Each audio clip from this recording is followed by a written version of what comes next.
এটি একটি হৃদয়স্পর্শী ঘটনা, যেখানে একজন মুচির বদৌলতে ৬ লক্ষ হাজির হজ কবুল হয়েছে। আব্দুল্লাহ ইবনে মুবারক রহমতুল্লাহ আলাইহি একবার হজ শেষে হেরেম শরীফে একটু বিশ্রাম নিচ্ছিলেন। স্বপ্নে দেখলেন ২ ফেরেশতা আকাশ থেকে নেমে এসে একজন অন্যজনকে জিজ্ঞাসা করছেন, এবছর কত মানুষ হজ করতে এসেছে? দ্বিতীয়জন উত্তর দিলেন, ৬ লক্ষ। প্রথম ফেরেশতা আবার জানতে চাইলেন, কতজনের হজ কবুল হয়েছে? উত্তরে তিনি বললেন, কারো হজ কবুল হয়নি।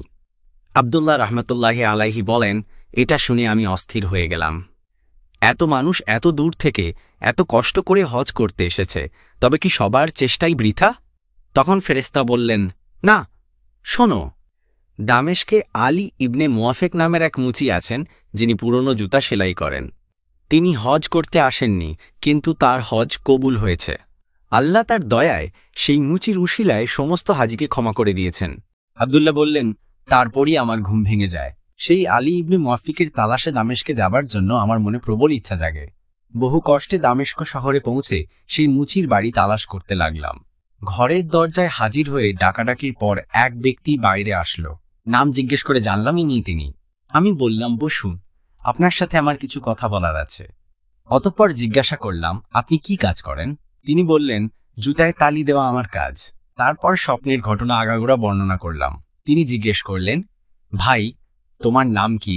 আমি বললাম, আব্দুল্লাহ ইবনে মুবারক। এটা শুনেই সে ব্যক্তি বেহুশ হয়ে মাটিতে পড়ে গেলেন। তারপর হুঁশ হলে আমি বললাম, ভাই, ব্যাপারটি কি, আমাকে বলো।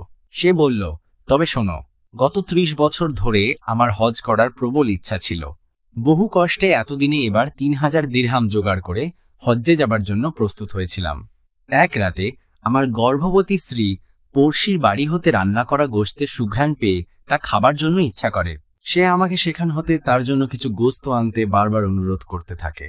আমি অগত্যা লজ্জা ত্যাগ করে তাদের ঘরে গেলাম এবং এত রাতে আসার কারণ জানালাম। ঘরের গিন্নি বলল, ভাই, মাফ করুন, এই গোশত আপনাদের জন্য হারাম, তবে আমাদের জন্য হালাল, কেননা ৭ দিন যাবৎ আমার এই সন্তানদেরকে খাবার কিছু দিতে পারিনি। আজ শহরে বেড়াবার সময় একটি মরা গাধা দেখতে পাই, তা হতে কিছু গোশত কেটে এনে আমার সন্তানদের জান বাঁচাবার জন্য সিদ্ধ করে নিয়েছি। এটাই এখন তাদেরকে খাওয়াবো, কাজেই এটা আপনাদের পক্ষে হারাম। আলী বলেন, এটা শুনে আমার মনে দারুণ ব্যথার আগুন জ্বলে ওঠে। আমি পরক্ষণেই নিজ ঘরে ফিরে এসে সেই ৩,০০০ দিরহাম নিয়ে গিয়ে বৃদ্ধাকে দিয়ে বললাম, এটা দিয়ে তোমার এতিম সন্তানদের লালন পালনের ব্যবস্থা করো, আর এটাই হলো আমার হজ। আমি এই একটি মাত্র কাজ করেছি। এই ঘটনা শুনে আব্দুল্লাহ ইবনে মুবারক বলে উঠলেন, হ্যাঁ, ফেরেশতা স্বপ্নে সত্যই বলেছেন।